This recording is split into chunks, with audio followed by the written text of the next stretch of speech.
Nerd Night Ann Arbor. 13 things you didn't know about language. Yeah. Okay. So language is everywhere. So every person on this planet, virtually, let's say, has language. Maybe that doesn't seem that surprising to you because you hear it all the time, but it should be, because languages are inherently incredibly complicated, very complex. Now, if anyone in the audience has tried to learn a foreign language as an adult, you can appreciate this. There are so many rules. There are so many exceptions to those rules. There are so many words to learn, so many ways to say the exact same message, right? It's honestly amazing that we can communicate anything to each other at all. That's actually the coolest thing about it all. But languages, this is something that is almost more important than anything else. So I didn't even put it as as a point. But languages are two things. So they are computational and they are creative. What do I mean by that? So by computational, I mean they are rule-based.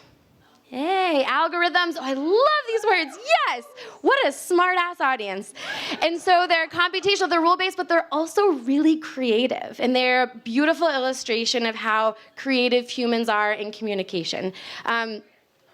And so what I'm going to do now is talk a little bit about myself as a little bit of a narcissist. In my day job, I am a PhD student at the University of Michigan. Woo woo! In the linguistics department, rising 5th year. So I'm like all grown up. Gonna graduate sometime. And so I study two basic things. So the first is I study how bilinguals or multilinguals, people who speak more than one language, process languages, plural, in the mind, in the brain. Pretty cool. And then I also study how social identities of a speaker influence speech comprehension. So like race, ethnicity, gender, these kinds of things.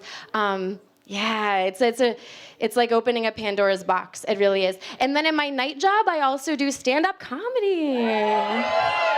So I didn't plan that shimmy, but it just happened. And one thing I was told was that I'm supposed to stay inside this little box, but it's hard because when I love teaching and I love doing stand-up, and I'm like a really physical comic and teacher, and like I'm even on the move in that picture, so hopefully I don't move around. But I didn't tell you this to self-market. I totally did.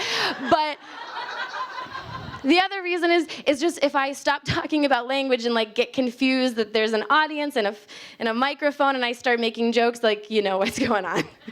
Okay, so if you hopefully got, can you show me the cards that you got? Now, we're gonna do something very democratic, and I'm using the Obama hand signal. Okay, and prosody, so listen to me now.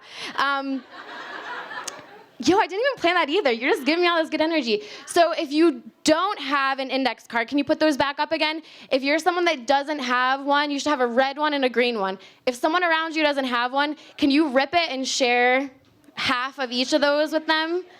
Yeah, build that community. Yes, thank you so much. We have a great turnout tonight, and my budget was only $4, so okay. Okay, so as you're making friends, I'm gonna continue. But so what we're gonna do tonight is talk about language. So everyone, like I said earlier, virtually everyone in the world, as long as two things are held constant, as long as you, one, have relatively neurocognitive development in a normal sense, as long as you have regular cognitive development, and two, as long as you have regular exposure to language input, you will acquire a language, right? That does not mean that we all know the nuts and bolts of how language works and how we use it to communicate. So today, we're gonna play a little game. And as you can tell from my handy dandy slide, what's gonna happen is you're gonna see for each slide, each of the 13, not 10 points that I have for you today, I'm gonna have a statement up on the PowerPoint. And then I'm gonna read it out loud, so you're gonna hold it until I finish reading it. So I'm gonna read it out loud, and then without looking and social referencing other people to see which color they put up, you're gonna see if you agree with that statement, if it's true, green. You know, if you agree, it's green. If you think it's false, if you don't agree, it's red, okay? And if you're colorblind, I am so sorry. I'm usually more inclusive about that because my husband is colorblind, but he's not here tonight, so. Okay, all right. Are we ready to do this? All right, I love you guys.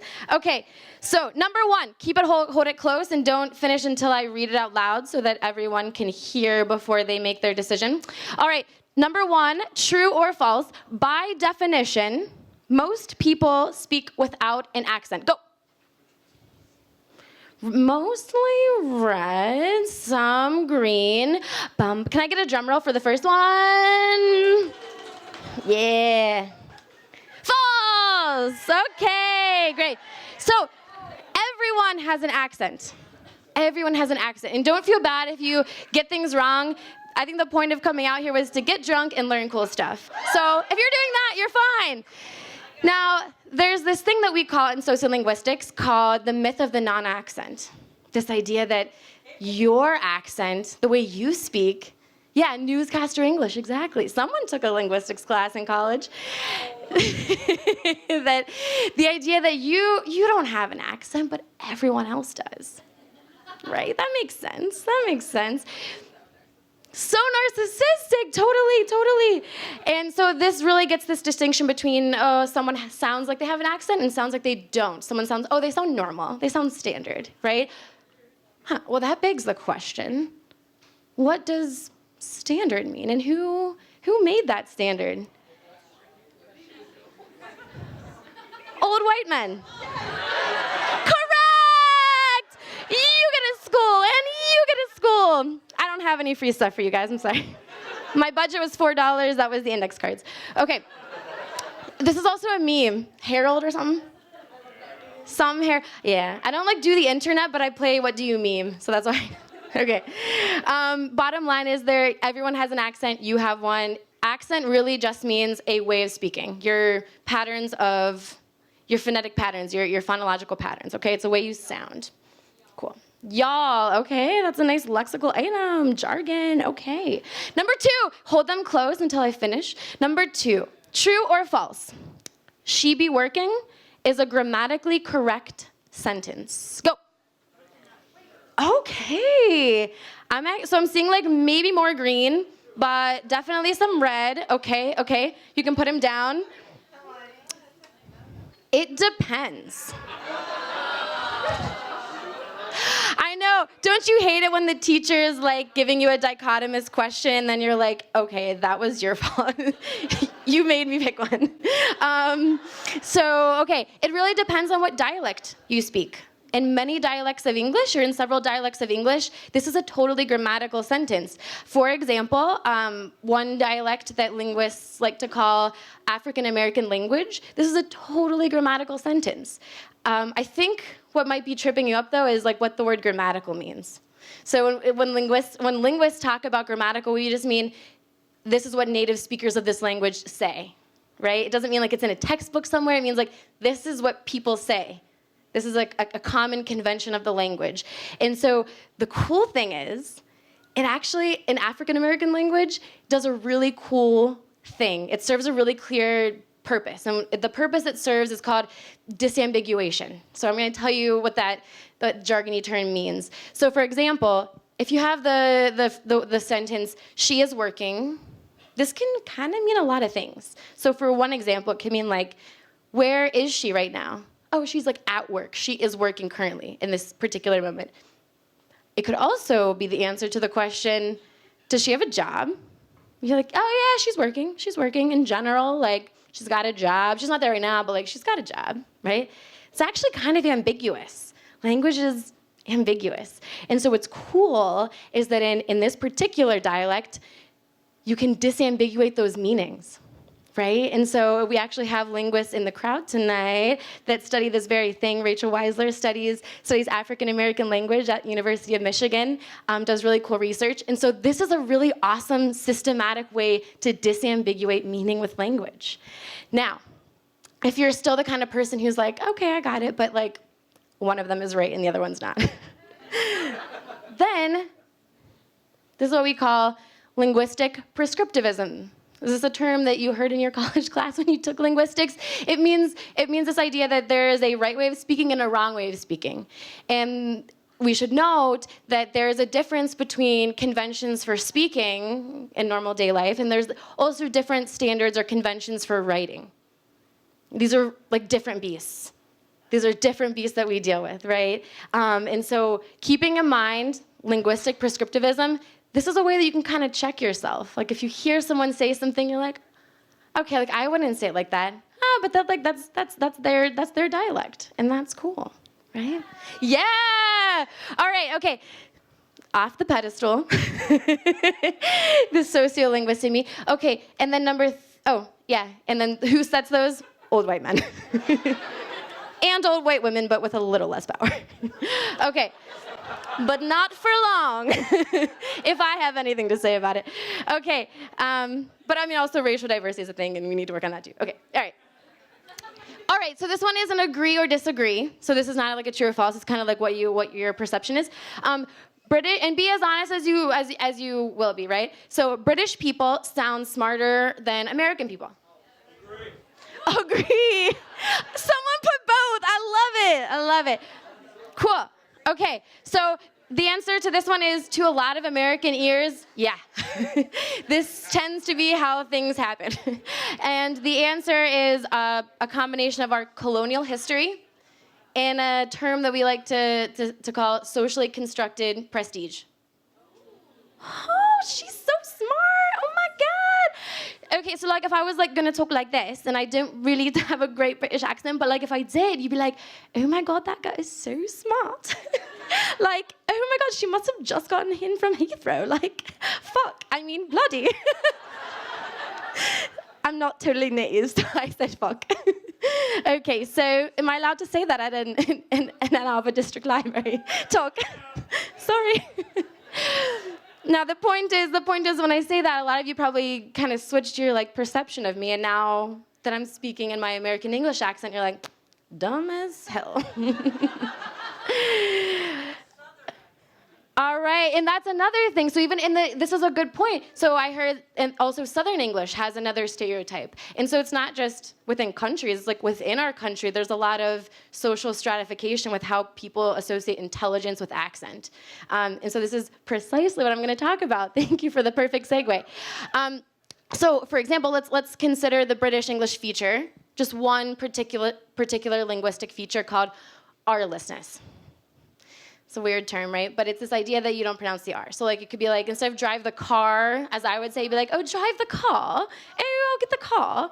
Okay? I'm so sorry if you're British. This is a really bad posh accent. But R-lessness, the question that you might ask is like, well, maybe R-lessness actually is just like a smarter, inherently smarter sound. Maybe that's true. Yeah. Okay. And how do we know? We know this is not true because there are other dialects of English. For example, New Yorkan English. New Yorkan? I don't think that's a thing. It's my idiolect. Don't judge how I say things. So we know this because people in New York often drop R's, and they typically don't get evaluated as sounding smart. This is not something that we find in the empirical data. And so that kind of proves this point, right? That there's not an inherent link between intelligence and accent. It's kind of just socially constructed. So if you want to Google maybe why that is, if you're not from the US, check out our American history. We have a relationship with the British.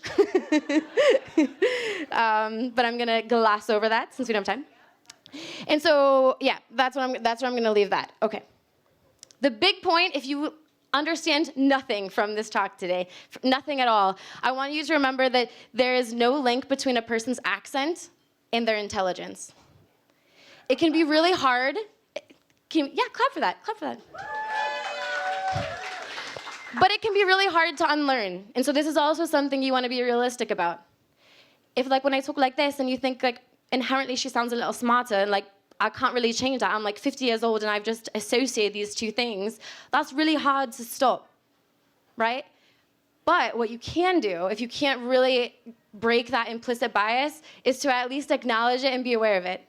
And so if you realize you're treating someone differently, even if their message is really dumb, but they sound smart, maybe like check yourself. So that's, if anything, you're gonna leave today a better person. All right, number 4, you can tell a person's age just over the phone, not by seeing them, but just like the general age range, let's say. Yeah, like the general age range, within like a decade. Okay, I'm seeing like mostly green, some reds. Yeah, the answer is like quite reliably, we can actually do this. And this is what we call sociolinguistic perception. Sociolinguistic perception, that's the jargony term that you can use at your dinner party. So the truth, it'll kill at a dinner party. Yeah. Work party, any kind of party. The truth is we regularly glean all kinds of social information from the speech signal alone. So a lot of times, and I think I even have a couple of hashtags for y'all millennials. I'm saying y'all as in like I'm not one of them. You know, I am. If you're like saying she looks older than that, I'll be like, but we listen for things like race, gender, sexuality, height, body type, nationality. So it's not actually uncommon to hear someone say like, I don't know what they look like, but they sounded black. Or like they sounded kind of fat. This is actually something people say, and in the case of body type, or height at least, we do know that the vocal tract actually has a high correlation with height. So like if you produce what's called a schwa, like an sound, if I recorded you, I could actually literally input some of your vowel frequencies into an equation and gauge your height. So like there are some good heuristics that we're using here, and I actually don't know off the top of my head the equation, but you could email my friend Will, who is a linguist and does this kind of thing and knows the equation. Okay, but this is cool, and this is cool to know, but it's also very problematic. You can start to think why sociolinguistic perception might be problematic. So, for example, if you hear someone on the phone and say, I think they sounded black. If that person that's listening is racist, that's a problem. And so we actually have a linguist here at the University of Michigan named Kelly Wright who does really awesome research at in the housing market. So what she'll do is she will call, so she actually is a tridialectal person. So this means someone who speaks 3 different dialects of English natively. So she speaks what we call like a standard American English, kind of sounding like me maybe. And then second, she also speaks I can't do grammar. She speaks African American language, right? And then she also speaks Southern American English. So she has these 3 dialects that she kind of navigates in her life. When she's speaking with this group, you know, the one accent comes out, and with this group, the other accent comes out.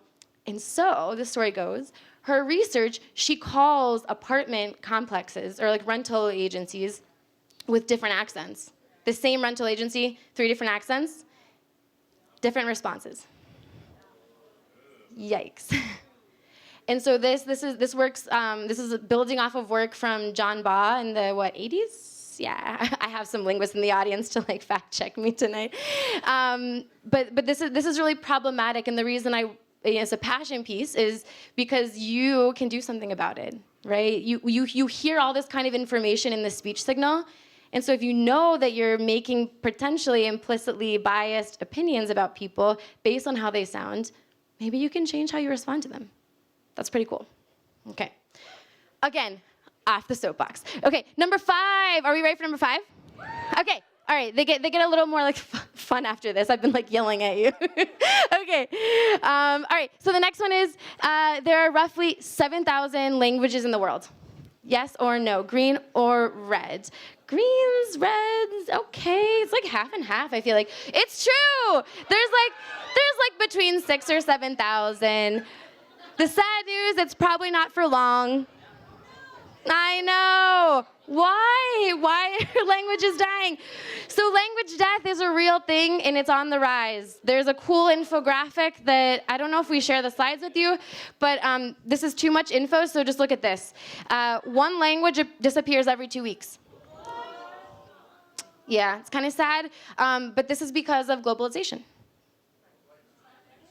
Right? This is largely due to globalization. People learning, you might speak Quechua, the language of the Incan Empire, still spoken by millions of people in the Andes of South America, Ecuador, Peru, Bolivia. You might speak Quechua. Tons of people still do. But less and less when I'm in the field and I'm working with Quechua Spanish bilinguals, it's very typical that my friends who are my age can understand what their grandma is saying in Quechua, but they respond in Spanish.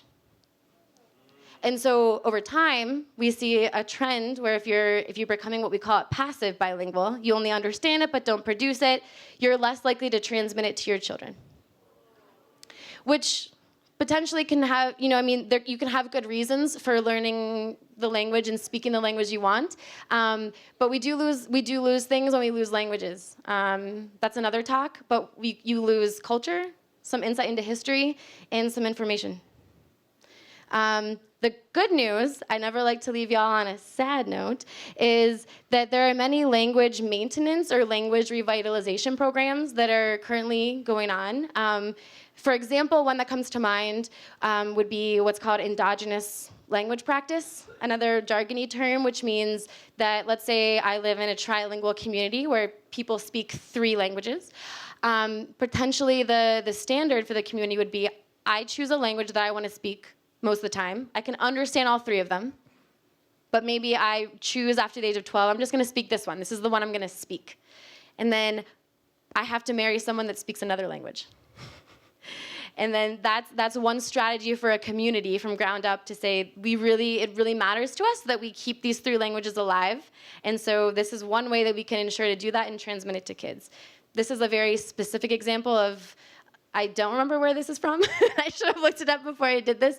But this is one very specific example, and there are tons others that include, putting the languages in the schools and things like that, and putting documents in the language and things like that. Okay, number six, we have 13, so I'm gonna fly for the rest. The official language of the US is Spanish. Go. Almost. Oh, red, awesome. It's false, but it's also not English. What? It's German! Yeah, so we actually don't have an official language. We do not have a national language. If you came here and thought that English is the language of the people, you thought we only speak American, you're wrong. So what's cool is that most countries do have a national language or an official language. We don't, and there's been many pushes to do what's called English only. Obviously, that's not a great idea. That's not something I advocate for because it alienates tons of people. So, but it's likely that we probably never will. Yeah, it's pretty set in stone. I'd be surprised. Although, with this administration, I don't know. Okay. I'm not going to repeat that. Okay. True or false? Sign language consists mostly of miming. Go. No, y'all are smart. Okay, so sign language does not consist mostly of miming, right? And you know this because if you see someone signing, if you don't know sign language, you really can't understand what they're saying, right? You can maybe get a couple things. Like some things are what we call iconic. Some things you can understand kind of what they might be saying, but for the most part, they're not. So here's one example. Think about how you might mime the word egg. Just do it with your hands so I can see. Nope. I like it. Yeah, so maybe an oval or something. This is actually how it is in American Sign Language, right? Maybe this has something to do with cracking who knows? But it doesn't look super iconic. Yeah. Is it cracking? Oh, yeah, we have a sign language enthusiast here. She does all of her research, Marjorie Herbert. And so one other thing that's a little did you know fact is that there are many sign languages around the world. It's a commonly held belief or misconception that there's maybe one sign language. Nope, not the case. I mean, there's a thing called international sign that's kind of, you can say more about this maybe, Marjorie, but it's more or less American Sign Language with little pieces of other things.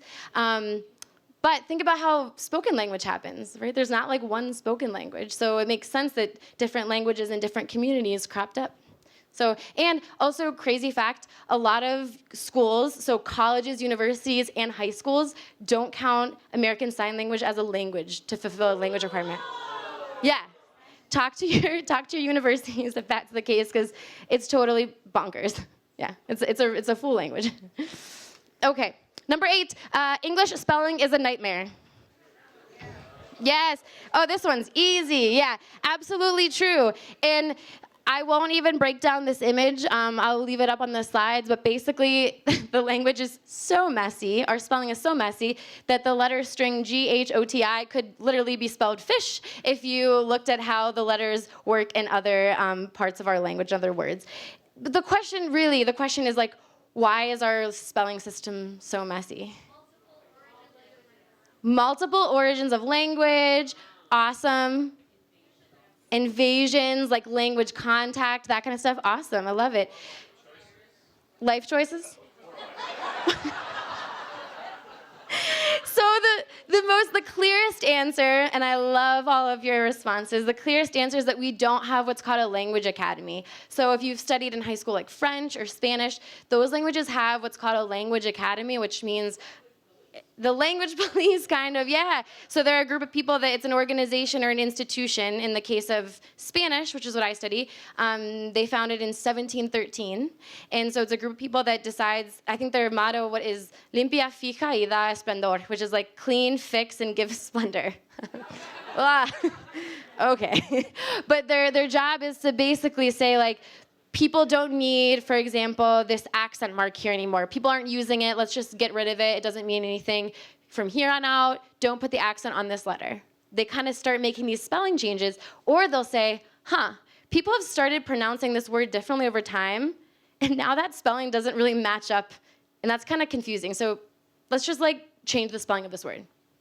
That's something that they'll do. They also do other kind of crazy things that are very prescriptive, right? Like, we don't want English words in our language, so we're not putting you in our dictionary, right? Things like that that kind of, maybe don't reflect what people on the ground are actually saying. Now, you might ask, why does this matter? Like, who cares if the spelling is a little crazy? Well, the answer is that it makes learning to read super hard.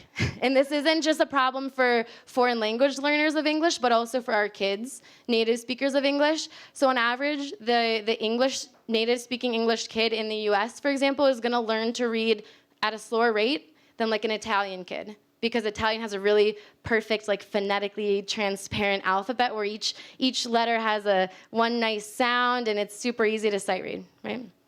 So those are cool. Okay, number 9. What you see can change how you hear someone's voice. True or false? What you see with your eyes can change what you hear in someone's voice. All right, okay. This is true, and this is because of something that we call audio-visual integration. Audio-visual integration, another term for your dinner party. So I won't show you this video, but it'll be linked. Again, I don't know if we share these slides with you, but I usually do this in conference talks and say I'll share things with people. But I could talk about that after in the Q&A. But essentially, you would see a video of a guy saying, Bob, I'm just going to show it to you. Ba, ba, ba, ba, ba. But look what happens when we change the picture. Ba, ba, ba, ba, ba, ba, ba. And yet, the sound hasn't changed. In every clip, you are only ever hearing bar with a B. Ba, ba. Crazy. Crazy. When we found this out, every linguist was like, the fuck? Crazy. It's really crazy. And so there's also this thing called accent hallucination. So there's this really awesome study. Well, it's actually really sad. I actually don't like the results, but the finding is really groundbreaking. So in 1992, this guy named Donna Rubin comes up with this awesome study where he has one speaker. So like imagine my voice, for example. There's one speaker who makes a couple of recordings. And then a bunch of subjects, these are university students at a large Midwestern university, who sit down and they look at a screen, and when they hear, let's imagine my voice, they're seeing either a picture of this like white blonde girl or an Asian girl. And then they ask them a series of questions after, like, does this person have an American accent or a foreign accent? I have an American accent, right? So you would think that like you would say it for both, but a lot of people actually said when they saw the picture of the Asian girl, they were like, oh, foreign accent. Crazy. This is what we call accent hallucination. It happens, yeah. Okay, number 10, we're almost nearing the end. And just remember, it's 13, not 10. Because you're such a good-looking, smart audience, I wanted you to know more stuff. So, yeah. All right, so number 10, true or false? The language you speak can shape how you think. Mostly green. Okay, cool. So yeah, actually, so maybe. In very limited ways. Every linguist in the audience is like, it's because there was this hypothesis called the Sapir-Whorf hypothesis, okay? It was called linguistic relativity is this idea. And the idea is that the way that the language you learn kind of shapes how you think. And in its origin, this was a really strong hypothesis. It was like, the language you learn totally determines how you can think and what you can learn. Not true. That's really strong. But it can kind of maybe inform what you notice in the world around you. So here's one cool example from a language that I study that I already talked about, which is Quechua or Quechua in the Andes. So for example, they have these really cool things called evidentiality markers. Okay. Evidentiality. I don't know why I said it like that. Okay, so bear with me. This looks a little intimidating, but you would have something like the morpheme or like the sound segment, me, M-I. Or you could put at the end of a word or a verb something like S-I, see. Cool, so like what do these two things mean? How do they differ? Well, the first one will say, okay, it's raining, and I know that because I saw it. It's 100% raining right now.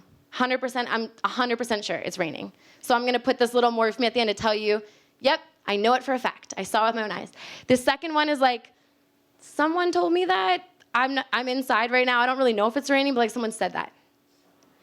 Which is kind of cool. In English, we can lie and not have to inflect that on our verb at all. We can be like, I don't know if this is true, but I'm going to tell you. And so in this language, you have to mark it. You have to be very explicit about whether or not you know that thing because you saw it or not. Okay. And so if the claim is that if your language requires evidentiality markers, you're more likely to think about how people get their information on a daily basis. Kind of cool. Kind of cool, okay? All right, so now is it okay if I breeze through? Okay, I'll go real fast. So true or false, lightning round. There are some things we actually can't say or communicate using English, but we could if we were speaking other languages. Oh my gosh, yeah, like almost all green. You're wrong. Were you like scared I was gonna be like, it's true?